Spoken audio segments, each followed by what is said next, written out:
আপনার জন্য আমার কাছে একটি দুর্দান্ত গল্প আছে। এর নাম নক্ষত্রের গুহা।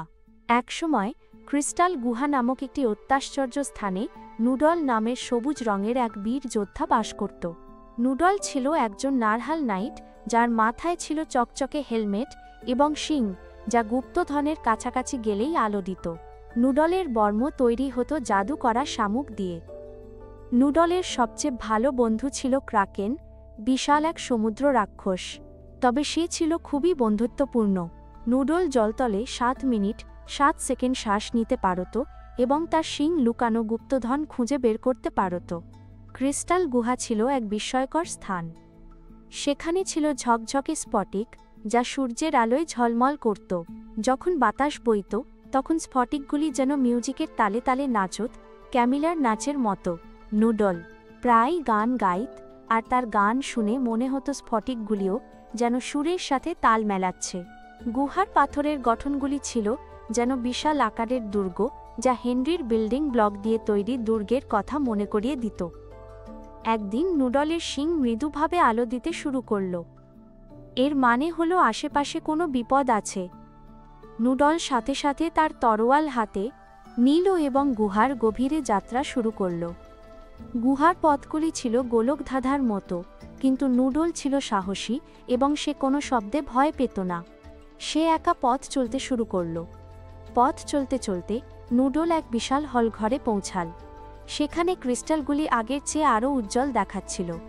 হঠাৎ নুডল একটি ক্ষীণ কণ্ঠস্বর শুনতে পেল, আমাকে বাঁচাও। নুডল বুঝল তার বন্ধু ক্রাকেন বিপদে পড়েছে। তার শিং আরও উজ্জ্বল হয়ে উঠল, যেন গুপ্তধনের সন্ধান দিচ্ছে। নুডল সেই আলো অনুসরণ করে আরও গভীরে গেল। গভীর অন্ধকারে নুডল ক্রাকেনকে খুঁজে পেল, কিন্তু সে বন্দী ছিল। তার চারপাশে ছিল এক অজানা শক্তি, যা তাকে আটকে রেখেছিল। নুডল এগিয়ে যেতেই সেই শক্তি তাকে বাধা দিল। শব্দগুলো যেন নুডলের কানে এসে আঘাত হানছিল, তবে নুডল ভয় না পেয়ে তরোয়াল উঁচিয়ে ধরল। হঠাৎ নুডলের মনে হল এই শক্তি সঙ্গীতের প্রতি দুর্বল। ক্যামিলার গানের কথা মনে পড়ল তার। নুডল চিৎকার করে গান গাওয়া শুরু করল। তার গান শুনে ক্রিস্টালগুলি আরও উজ্জ্বল হয়ে উঠল এবং তাদের আলো সেই শক্তিকে দুর্বল করতে লাগল। নুডল বুঝতে পারল সঙ্গীতের মাধ্যমেই সে ক্রাকেনকে মুক্ত করতে পারবে। নুডল গান গাইতে লাগল, আর তার বন্ধু ক্রাকেন ধীরে ধীরে মুক্তি পেতে শুরু করল। অবশেষে সেই অজানা শক্তি ভেঙে গেল এবং ক্রাকেন মুক্তি পেল।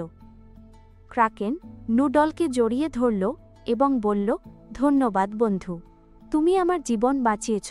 তখন তারা দেখল সেই শক্তির উৎস আসলে একটি ছোট, দুঃখী প্রাণী। সে একা থাকতে ভালোবাসত এবং ভুল করে ক্রিস্টাল গুহার শক্তি ব্যবহার করতে চেয়েছিল। নুডল এবং ক্রাকেন সেই প্রাণীটির সাথে কথা বলল এবং তাকে বোঝাল যে একা থাকা ভালো না, বন্ধু তৈরি করা উচিত।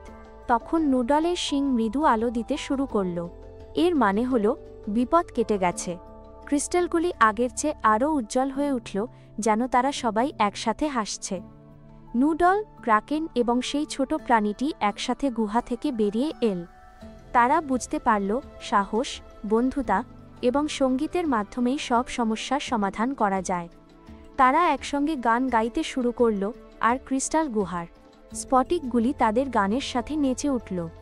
তারপর থেকে নুডল, ক্রাকেন এবং সেই ছোট প্রাণীটি একসাথে বন্ধু হিসাবে বাস করতে লাগল।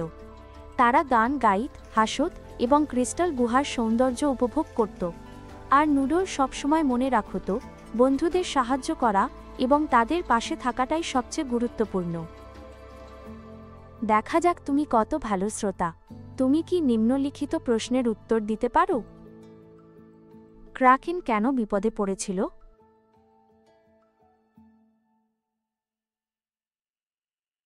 দেখা যাক তুমি কিভাবে করতে পেরেছ।